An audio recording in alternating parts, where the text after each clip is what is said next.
అన్న నాయుడన్న దయచేసి మీకు ఎక్కువ చెప్తాను. నీకు పల్లెల్లో పోయి నువ్వు రెచ్చగొట్టదన్న. మీకు పౌరుషం లేదా, సిగ్గు లేదా, మతం లేదా అంటున్నావు. అన్నీ ఉన్నాయన్న. వాటితో పాటు మాకు సంస్కారం ఉంది, వినయం ఉంది, విధేయత ఉంది మా కులానికి. దయచేసి మా కులాన్ని కూడా ఈ రకంగా నువ్వు రెచ్చగొట్టడం బాగు కాదు. 50 ఏళ్ళు రాజకీయం చేసినాం. మీరు ఏమి ఎప్పుడు సహనం కోల్పోదు. దయచేసి ఇట్లా సహనం కోల్పోదని మిమ్మల్ని మనస్ఫూర్తిగా కోరుకుంటున్నాను. కేవలం ఇంకా 10 రోజులు ఉండేది ఎలక్షన్. దయచేసి మీకు మొక్కి చెప్తున్నాను, ఇట్లా కులాన్ని రెచ్చగొట్టద్దన్నా అని మీకు మొక్కి వేడుకుంటున్నాను. అలాగే మల్లప్ప గారు, ఇంకో విషయం చెప్పదలుచుకున్నాను. జనసేన పార్టీ ఉన్నారు మీరు. జనసేన పార్టీ నుంచి మీరు ఇన్ఛార్జిగా ఉన్నారు. మరి మీ నాయకుడు పవన్ కళ్యాణ్ మన సిద్ధం పాట, మన అజెండా పాటకి ఒళ్ళు ఊగి నవ్వుకుంటా వారాయి వాహనం మీద డ్యాన్స్ చేసినాడు. ఆ సంగతి మీకు తెలుసు. అది జగన్ సమర్థత. రెండవది, గాజులో చేతిలో ఉంటే అందము, గాజులో పగిలితే అందం ఉండదు. ఆ గాజు ముక్క చేతిలో పట్టుకుంటే నేరం చేసినట్టు ఉంటుంది, కానీ న్యాయం జరిగినట్లు ఉండదు. మరి మీరు న్యాయం కోరుకుంటారా, నేరాన్ని కోరుకుంటారా? మరి మీకే వదిలేస్తున్నాను.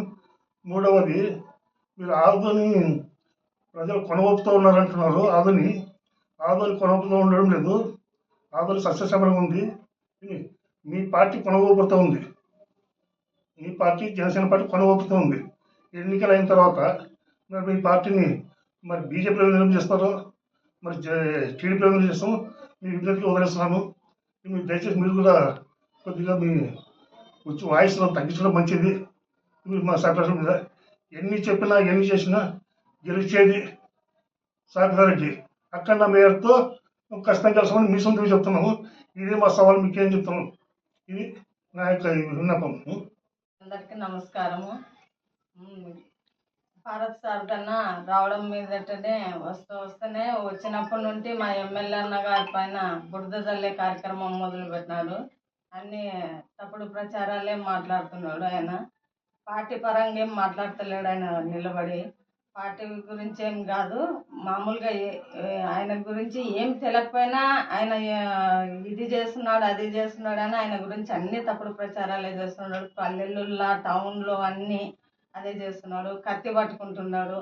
మళ్ళీ ఇన్ని రోజులు ఎక్కడ పోయినా ఆయన తెలియదు, కానీ ఇప్పుడు వచ్చి కత్తి పట్టుకొని ఇంతకుముందు కత్తులు కటార్లు పట్టుకొని బాగానే పోరాడినోళ్ళే తెలుగుదేశం పార్టీకి మా పోయే వాళ్ళు పోరాడినోళ్ళు. వాళ్ళని ఇప్పుడు మా సాయన్న ఎమ్మెల్యే అయిన తర్వాత కత్తులు కటార్లు పట్టుకుంటే మీకు గౌరవ మర్యాదలు ఉండవురా అని చెప్పి, ఇప్పుడు గౌరవంగా బతకాలని చెప్పి గౌరవంగా ఉండే వాళ్ళని ఇప్పుడు రెచ్చగొట్టే విధంగా చేస్తున్నాడు భారత్ సారథన్న. ఇది పద్ధతి కాదన్న. ఇప్పుడు కత్తి పట్టుకొని ఎవరిని పొడసాలనో ఆయన మళ్ళీ కత్తి పట్టుకొని చూపిస్తున్నాడు. మరి మాకేం చేత కాదనుకున్నాడు ఆయన. అవన్నీ కత్తులు కటార్లు ఇవన్నీ వద్దని మా ఎమ్మెల్యేన మంచిగా చెప్పి వాళ్ళని ఇలా బతకండి అలా బతకండి అని పైకి తెచ్చే విధంగా చేస్తున్నాడు మా ఎమ్మెల్యేన సాయన్న. ఇప్పుడు మళ్ళీ ఈయన కొత్తగా వచ్చి ఈ ఊరు కాకపోయినా కొత్తగా వచ్చి నేను ఎమ్మెల్యే అవుతాను అనే విధంగా ఏదేదో మాట్లాడుతున్నాడు. మా ఎమ్మెల్యే గురించి ఏం తెలియకపోయినా ఏమేమో మాట్లాడుతున్నాడు. అది పద్ధతి కాదన్న భారత్ సారథన్న. మంచిగా ఉండి నీ పదవికి నువ్వు ఎమ్మెల్యే కావాలనుకుంటే నువ్వు ఏ ప్రజలలో పోయి ఏం చెప్తే నీకు ప్రజలు ఓటేస్తారో అది చెప్పుకుంటా పోయి చేసుకో కానీ నువ్వు అనవసరంగా ఎమ్మెల్యే గురించి తప్పు ప్రచారాలు చేసుకుంటా ఉంటే బాగా ఉండదు. పల్లెలలో కానీ నమ్మేవాళ్ళు ఎవరు లేరు. పల్లెలలో కానీ టౌన్లో కానీ మా ఎమ్మెల్యేని నమ్మనట్లే మీనాక్షి నాయుడుని నమ్మరు, ఒక జనసేన పార్టీ వాళ్ళని నమ్మరు, ఎవరిని నమ్మరు.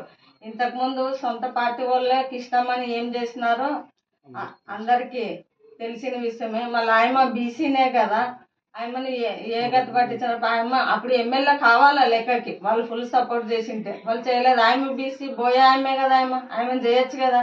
ఆయమ్మని ఏ విధంగా చేసినారు, ఇప్పుడు నిన్ను కూడా అదే విధంగా చేస్తారు. ఒక రెచ్చగొట్టి ఏదో స్లిప్పులు నీకు రాసిచ్చి రెచ్చగొట్టే విధంగా చేస్తున్నారే తప్ప వాళ్ళకి మీ మీద అంత లేదు. మిమ్మల్ని గెలిపియారు కూడా. ఇష్టమ్మకి ఆ గతి పట్టిందో నీకు అదే గతే పడుతుంది. రెచ్చిపోయి మాట్లాడద్దు. మళ్ళీ ఎలక్షన్ తర్వాత నువ్వు ఇక్కడ ఉంటావో ఉండవో కూడా తెలియదు మాకు. మేము అనవసరంగా ఉన్న ఎమ్మెల్యే గురించి తప్పుగా మాట్లాడేది మానుకోమని చెప్తున్నాను. టౌన్లలో పోయినావు, నువ్వు ఎక్కడెక్కడ పోయినావో అక్కడంతా మా ఎమ్మెల్యేలకే ఫుల్ మెజారిటీ వస్తుంది. నువ్వు దీని గురించి నువ్వు ఎన్ని విధాలుగా చెప్పినా కూడా ప్రజలు నమ్మే వాళ్ళు ఎవరు లేరు.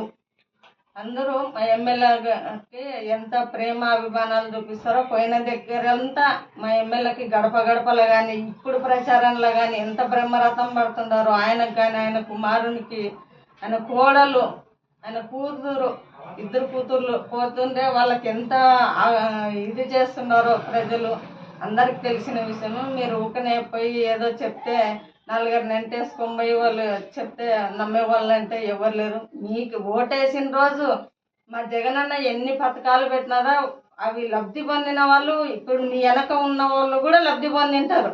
ఆ ఓటేసేటప్పుడు ఆ లబ్ధి పొందింది గుర్తుకొచ్చిందంటే నీ వెనక ఉన్నవాడు కూడా నీకు ఓటేయడు. వాడు ఖచ్చితంగా వైఎస్ఆర్కే వేస్తాడు, వైఎస్ఆర్ పార్టీకే వేస్తాడు. ఆ లబ్ధి పొందినవాడు ఇప్పటికే 10 మంది కూడా ఏమో ఆ 10 మంది విజిల్ వేసి చప్పట్లు కొడితే రెచ్చిపోయి ఏదేదో మాట్లాడుతున్నావు. అది పద్ధతి కాదన్న మాట్లాడేది.